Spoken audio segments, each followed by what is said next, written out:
देखो हम लोग पढ़ रहे थे लोग फैक्टर अफेक्टिंग हार्डी-वेनबर्ग प्रिंसिपल। ठीक, हार्डी-वेनबर्ग प्रिंसिपल क्या कहता है कि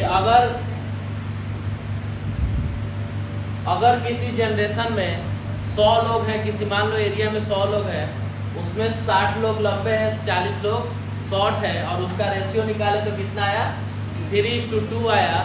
तो उससे जो नेक्स्ट जनरेशन होगा रिप्रोडक्शन होने के बाद, मान लो अब 200 लोग हो गए उस एरिया में, तो उसका भी शॉर्टनेस और टॉलनेस का रेशियो कितना होगा, 3:2 होगा। इट मीन्स वॉट कि उसमें कोई चेंजिंग नहीं आया, मतलब कि जो यहाँ पर है वही यहाँ पर है, कांस्टेंट रहा। तो यहाँ पे कोई इवोल्यूशन नहीं हुआ, कोई वेरिएशन नहीं हुआ। जो एलील यहाँ पर है हाइट का, वही एलील यहाँ पर है, सेम टू सेम है। तो ये बोलता है हार्डी-वेनबर्ग प्रिंसिपल। ठीक, तो वही चीज़ हार्डी-वेनबर्ग प्रिंसिपल बोलता है कि एलिलिक फ्रीक्वेंसी किसी पॉपुलेशन का स्टेबल होता है और कांस्टेंट होता है एक जनरेशन से दूसरे जनरेशन में। तो हम लोग क्या पढ़ रहे थे लोग कि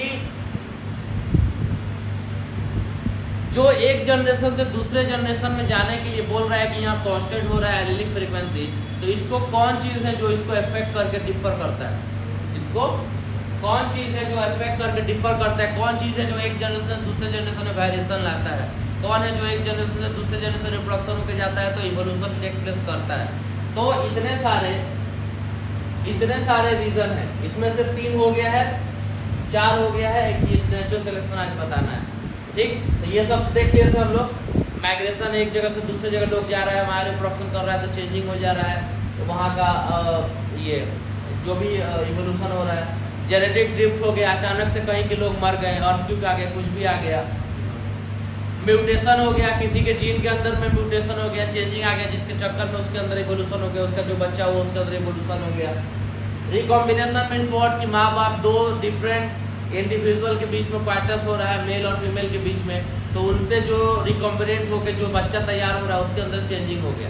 वो सेम उसी की तरह मान लो माँ बाप के अंदर, माँ बाप के बीच में क्वार्टर्स हुआ, तो मान लो फीमेल चाइल्ड हुई तो एकदम मदर की तरह है सब कुछ उसका। ऐसा होता है क्या, ऐसा होता है क्या कि मान लो फीमेल चाइल्ड हुई है तो उसका हर एक चीज़ A to Z मदर से मिल रहा है, हाइट से लेके बॉडी का कलर से लेके बॉडी का स्ट्रक्चर से लेके आई के कलर से लेके हर एक चीज़। ऐसा नहीं होता है, मदर फादर का कॉम्बिनेशन होता है, तो इवोल्यूशन हुआ ना वहाँ पे। तो यहाँ तक हम लोग पढ़ रहे थे। आज पढ़ना है नेचुरल सिलेक्शन और नॉन रैंडम मैटिंग, मतलब इस दोनों के कारण हार्डी-वेनबर्ग प्रिंसिपल कैसे इफेक्ट पड़ रहा है। मतलब हार्डी-वेनबर्ग प्रिंसिपल क्या बोल रहा था, एक जनरेशन से दूसरे जनरेशन अगर कोई पॉपुलेशन जा रहा है तो उसके अंदर कोई चेंजिंग नहीं होगी, लेकिन इन सब कारणों से चेंजिंग हो रही है। तो नेचुरल सिलेक्शन में आएंगे आज। नेचुरल सिलेक्शन में क्या बोलता है, इसमें 3 टाइप आता है। नेचुरल सिलेक्शन क्या बोलता है, heritable variation that enable survival for the fittest will be greater number of progeny. बोल रहा है कि नेचुरल सिलेक्शन क्या होता है, हम पहले बता दिए थे कि जो ऑर्गेनिज्म अपने इन्वायरमेंट के हिसाब से अपने आप को ढालता है या इन्वायरमेंट उसको अडेप्ट करता है अपने हिसाब से, उसी को नेचर सेलेक्ट करता है, वो आगे चल के सर्वाइव करता है। तो वही है नेचुरल सिलेक्शन। ठीक, तो नेचुरल सिलेक्शन भी बहुत इफेक्ट करता है हार्डी-वेनबर्ग प्रिंसिपल को। तो इसमें 3 टाइप आता है, स्टेबलाइजेशन, डायरेक्शनल चेंजेस और डिसरप्शन। ठीक, तो देखो स्टेबलाइजेशन में क्या बोलता है, मान लो ये 3 आता है इसका नेचुरल सिलेक्शन जो हार्डी-वेनबर्ग प्रिंसिपल को इफेक्ट करता है, 3 आता है। ये डायरेक्शनल सिलेक्शन का है ग्राफ, ये डाइवर्सिफाइंग सिलेक्शन का है, ये स्टेबलाइजिंग सिलेक्शन का है। डायरेक्शनल चेंजर, डिसरप्शन और स्टेबलाइजेशन। ये मान लो माउस है, क्या है, सब माउस है सब। ठीक, ग्राफ देख रहे हैं तो हम क्या देख रहे हैं, जो व्हाइट वाला माउस है वो क्या है, कम है।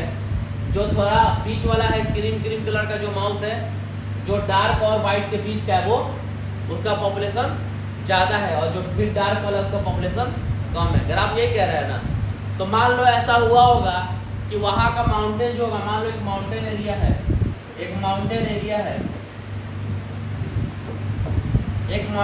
है जहाँ का माउंटेन का कलर क्या है, ग्रीन कलर का है। माउंटेन किस कलर का है, जनरली थोड़ा स्टोन ग्रीन कलर का है। तो वहाँ पे अगर ये डार्क कलर का माउस रहेगा तो उसको भी चिड़िया पकड़ के खा जाएगी, ठीक। और जो क्रीम कलर का माउस रहेगा वो बच जाएगा ज़्यादा, और जो एकदम व्हाइट कलर का माउस रहेगा उसको भी चिड़िया पकड़ के खा लेगी। मान लो कोई क्रीम कलर का माउंटेन है, उस पर व्हाइट वाला माउस है, डार्क वाला माउस है और क्रीम वाला माउस है, तीनों में कौन बचेगा सबसे ज़्यादा? क्रीम वाला बचेगा। इसी का रिप्रोडक्शन ज़्यादा होगा और इसी का नंबर ज़्यादा बढ़ेगा। तो मान लो ये कोई माउंटेन है क्रीम कलर का, तो उसमें 3 तरह का माउस रहता है, तो सबसे ज़्यादा पॉपुलेशन किसका होगा? जो उसी के कलर का माउस होगा, मिलता जुलता, उसको चिड़िया नहीं खाएगी, उसका रिप्रोडक्शन टेक प्लेस होगा और उसका नंबर बढ़ जाएगा। तो उसका जो हाइट होगा वो ऐसा पिक बनेगा, या सुन लो ऐसा ही बनेगा ग्राफ, ठीक। इसको कौन सा ग्राफ बोलता है? इसको बोलता है क्या? Stabilising selection. क्या बोलता है? Stabilising selection. इसका और एग्जांपल देखो तो अच्छे से समझ में आ जाएगा। इसके बारे में देखो क्या बोलता है, लिखता है इसके बारे में, large number of individual acquire mean character value so peak gets higher in narrower. मतलब लार्ज नंबर ऑफ इंडिविजुअल, बहुत सारे number of individuals acquire mean character, एक कैरेक्टर एक्वायर करते हैं जिसके चलते उनका जो ग्राफ का पिक होता है वो हाई हो जाता है और उनका पॉपुलेशन बढ़ जाता है। जैसे कि मान लो इंडिया का बात करें तो इंडिया में अगर हाइट का बात करें, कितने हाइट का लोग ज़्यादा मिल रहा है आजकल के रेंज में?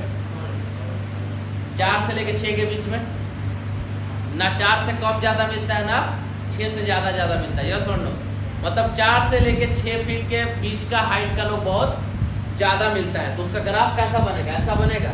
ये मान लो ये हमारा क्या है? हाइट है, ये नंबर ऑफ इंडिविजुअल है। तो 4 से लेके 6 के बीच का ग्राफ देखो कितना बन रहा है, ग्राफ ज़्यादा बन रहा है, ठीक। मतलब इस एज के लोग हैं उनका क्या है? उनका क्या है? नंबर ऑफ इंडिविजुअल ज़्यादा है 4 से लेके 6 फीट के लोग का। तो इनका ग्राफ ऐसा बना। तो ये कौन सा ग्राफ है? ये ग्राफ कौन सा है? हमारा स्टेबलाइजिंग सिलेक्शन है। मतलब कि एक सर्टेन इंडिविजुअल का अपने इन्वायरमेंट के हिसाब से उनका हाइट जो डिसाइड हो गया, वो क्या हो गया? उनका हाइट डिसाइड हो गया, जिसके कारण उनके अंदर चेंजिंग आ गया। तो अब यहाँ देखें तो कम हाइट वाले, ज़्यादा हाइट वाले लोग कम हो गए और कम हाइट वाले लोग भी कम हो गए। जो बीच के जो बच गए उनका क्या हो गया? वो ज़्यादा है हमारे पॉपुलेशन में। अगर आज से 200 साल के पहले का ग्राफ बनाएंगे तो क्या ऐसा बनेगा? क्या नहीं बनेगा ऐसा। उसमें क्या होगा? इधर बढ़ जाएगा। अगर 200 साल पहले का ग्राफ बनाए तो कैसा बनेगा? ऐसे बनेगा और फिर ऐसे हो जाएगा। या सुन लो, क्योंकि पहले हाइट के ज़्यादा लोग होते थे और कम हाइट के बहुत कम लोग होते थे। लेकिन अगर आज देखें तो आज क्या हो गया है? चेंज हो गया है। तो इवोल्यूशन टेक प्लेस हुआ ना, पहले ऐसा था अब ऐसा हो गया। तो वही है स्टेबलाइजेशन सिलेक्शन। समझ में आ गया? ठीक। इसमें एक और आता है एग्जाम्पल। मान लो जो बच्चा पैदा होता है उसका वेट 2.5 से 4 kg के बीच में रहता है तो सर्वाइवल का चांस ज़्यादा रहता है। अगर 4 से ज़्यादा किलो का बच्चा हो रहा है, 5 किलो 6 किलो का बच्चा हो रहा है, तो उसको उसका मरने का चांस ज़्यादा रहता है, सर्वाइवल का चांस उतना नहीं रहता है। या 1 किलो 1.5 किलो का बच्चा हो रहा है तो उसका भी सर्वाइवल का चांस उतना ज़्यादा नहीं रहता है जितना 2.5 से लेकर 4 किलो के बीच के बच्चे का सर्वाइवल का चांस होता है। तो अगर ग्राफ बनेगा तो ऐसा ग्राफ बनेगा ही नहीं बनेगा। ठीक। ये ग्राफ किस चीज़ को दिखाता है? ये ग्राफ किसको दिखाता है? स्टेबलाइजिंग सिलेक्शन को दिखाता है। जो पिक है बीच में मीन कैरेक्टर को लेके आया है पिक। ठीक। अब बचा क्या? डायरेक्शनल और डिस्ट्रप्टिव। अब देखो डायरेक्शनल सिलेक्शन क्या बोलता है कि large number of individual acquired value other than mean character value, तो peak shift in one direction. मतलब कि ये बोल रहा है large number of individual acquire value other than mean character value. मान लो मीन कैरेक्टर किसको बोला? जो बीच वाला है, मतलब ना इधर का है ना उधर का है, बीच वाले का वैल्यू है। अगर कोई इंडिविजुअल इस बीच वाले कैरेक्टर के अलावा कोई दूसरा कैरेक्टर शो करता है तो क्या होगा? ये चेंजिंग होगा कि नहीं होगा? मान लो यहाँ पे बीच का इंडिविजुअल का मीन कैरेक्टर ये था तो इसका ग्राफ एकदम पिक की तरह बना। अगर इतने हाइट का लोग रहता तो मीन कैरेक्टर से ग्राफ घसक जाता ना। तो यहाँ ऐसा हुआ नहीं है। तो डायरेक्शनल में क्या होता है, ग्राफ घसक जाता है। कैसे घसकेगा, तो देखो दो तरह का माउथ दिखते हैं हम लोग को, जो बटरफ्लाई की तरह दिखता है, एक ब्लैक और एक जनरली वाइट। यहाँ पे थोड़ा ब्लैक ब्लैक शेडिंग दिया है, लेकिन पूरा जनरली वाइट ही रहता है। तो एक ब्लैक माउथ होता है और एक व्हाइट वाला का भी होगा, एक व्हाइट माउथ होता है। ठीक, क्लियर हो गया। दो तरह का मतलब बटरफ्लाई होता है, मान लो एक ब्लैक कलर का, एक व्हाइट कलर का। ठीक, मानो आपके पास कोई ट्री है जिसका कलर क्या है, जिसके बार का कलर क्या है, लाइट कलर का है। किस कलर का है, लाइट कलर का है। मतलब कोई पेड़ है जिसका पूरा बार नीचे का क्या है, वो लाइट कलर का है, ना डार्क है, मतलब हल्का कलर का है, क्रीम कलर का है। उसके ऊपर ब्लैक वाला भी बटरफ्लाई बैठा हुआ है और व्हाइट वाला भी बटरफ्लाई बैठा हुआ है। तो ऊपर से जो चिड़िया उड़ के जाएगी कि वो किसको देख लेगी, ब्लैक वाले को। तो वहां से किसकी कमी होने लगेगी, ब्लैक वाला। किसका जनरेशन बढ़ने लगेगा, व्हाइट वाला। तो अब इस कंडीशन में देखें तो अगर इसका ग्राफ हम बनाएंगे तो इसका ग्राफ कैसे बनेगा, ऐसे बनेगा कि नहीं बनेगा, बनेगा। मान लो ब्लैक और व्हाइट बराबर रहता तो ग्राफ कैसा बनता, ग्राफ ऐसा बनता, यस और नो। ब्लैक और व्हाइट बराबर रहता तो ग्राफ कैसा बनता, ग्राफ ऐसा बनता। लेकिन यहाँ पर क्या हुआ, प्रेडेटर आए, ब्लैक वाले को खा लिए, व्हाइट वाला बढ़ गया। क्यों व्हाइट वाला बच गया, क्योंकि ये पेड़ का जो बार्क था किस कलर का था, जनरली व्हाइट और क्रीम कलर का था। तो हल्के कलर वाले बच गए, डार्क वाले मर गए। तो किसका जनरेशन बढ़ गया, व्हाइट वाला। तो ग्राफ बनाएंगे तो ऐसा ग्राफ बनेगा, लाइटर का पॉपुलेशन ज़्यादा, ब्लैक वाला डार्क वाले का पॉपुलेशन कम, यस और नो। तो डायरेक्शनल सिलेक्शन हुआ कि नहीं हुआ, डायरेक्शनल सिलेक्शन हुआ ना। जो हमारा पिक था ग्राफ का, वो क्या हुआ, अपना डायरेक्शन चेंज कर लिया। पहले बीच में था, लेकिन अब क्या हुआ, साइड में हो गया, डायरेक्शन चेंज हो गया। इसका एक और होता है, मान लो यही एग्जांपल डार्विन साहब ने दिया था। मान लो इस एरिया में इंडस्ट्री बैठ गया। अब ये जो व्हाइट बार्क था, अब क्या हो गया, डार्क कलर का हो गया। अब जब डार्क कलर का बार्क हो गया तो व्हाइट वाला अब दिख जा रहा था उसके ऊपर और ब्लैक वाला बच जा रहा था। तो अब जो प्रीडेटर उड़ रहे थे वो किसको खा रहे थे, आगे व्हाइट वाले को। तो अब धीरे धीरे क्या हुआ, इस वाले एरिया में व्हाइट वाला माउथ का डायरेक्शन, व्हाइट वाला क्या हो गया, व्हाइट वाला जो बटरफ्लाई था माउथ था वो घट गया और डार्क वाला बढ़ने लगा, क्योंकि उसको खाना बंद कर दिया, उसमें रिप्रोडक्शन हुआ, बढ़ने लगा। तो अब जो ग्राफ ऐसा था कैसा हो जाएगा, अब ग्राफ जो ग्राफ ऐसा था अब कैसा हो जाएगा, अब ऐसा जाएगा, ऐसा हो जाएगा, यस और नो। अब ये इधर लाइट वाला हो गया, इधर डार्क वाला हो गया। तो एग्जाम में ना ऐसा क्वेश्चन नीट में पूछता है कि अगर डार्क वाला अगर पूछेगा कि ऐसा ग्राफ है कोई, और अगर डार्क वाले का अगर पॉपुलेशन बढ़ रहा है, या बोलेगा कि ऐसा हुआ कि उधर इंडस्ट्री बैठा और प्रीडेटर आके डार्क वाले को खाने लगे, तो ग्राफ कैसा होगा। और उसमें 4 तरह का ग्राफ बना देगा, तो किस पर टिक मारो, इस पर टिक मारो। ठीक, तो ग्राफ कैसे चेंज करेगा, कैसे सिलेक्शन होगा, वो देखना है। नेक्स्ट क्या है हमारा, डिसरप्शन। नेक्स्ट क्या है, डिसरप्शन। ये बताता है ना बीच का है, ना इधर का है, ना उधर का है, मतलब दोनों तरफ का है। ये क्या बताता है, मान लो एक कैमरून ब्लैक बेलीड फिंच है, उसका फोटो देख लो, यही है। ठीक, क्या नाम है इसका, कैमरून ब्लैक बेलीड फिंच। इतना बड़ा आप लोग का भी नाम नहीं होगा जितना इसका नाम है। ठीक, देखने में ये फिंच ऐसा दिख रहा है। अब देखो ये जो फिंच दिख रहा है, इसमें क्या है, 2 तरह का ये फिंच दिखता है, 2 तरह का ये बर्ड है। एक इसका प्रजाति होता है जो सॉफ्ट सीड को खाता है। कैसा सीड को खाता है, जो सीड्स सॉफ्ट होते हैं वो खाता है।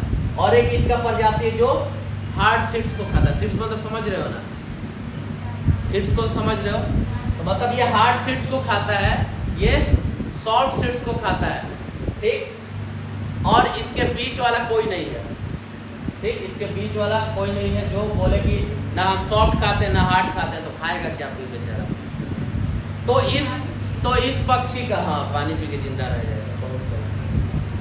तो ये जो फिंच है इसके 2 प्रजाति मिले, एक सॉफ्ट सीड को खाने वाला और एक हार्ड सीड्स को खाने वाला।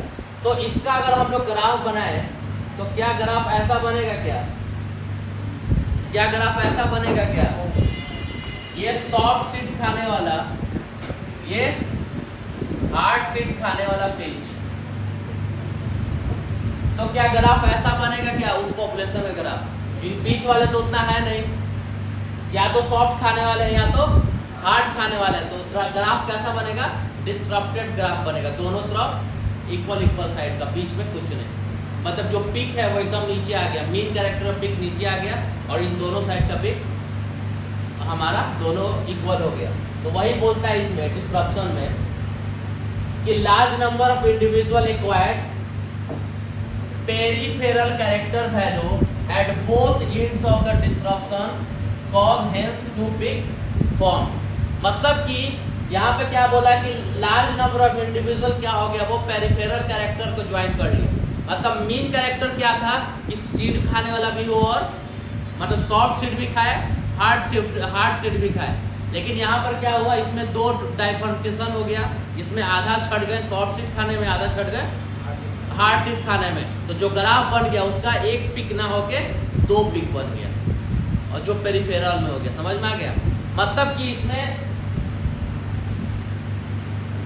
इसमें बस 3 चीज लेकर चला है। देखो इसमें बस 3 एग्जांपल लेकर चला है। सबसे पहले एक नॉर्मल ग्राफ ले लिया जिसका बोला कि ये पिक है, ये नहीं लो, ये भी लो। नॉर्मल ग्राफ बोला जिसका बोला क्या, ये पिक है। नॉर्मल एक ग्राफ बोला जिसका बोला ये नॉर्मल ग्राफ है, ये उसका मीन कैरेक्टर का पिक है। ठीक, अब पहले कंडीशन में क्या बोला कि जो मीन कैरेक्टर है वो सबके सेम है, मतलब ना इधर का है ना उधर का है, तो उसका ग्राफ ऐसा बना। दूसरे कंडीशन में क्या बोला, डायरेक्शनल चेंजेस बोला।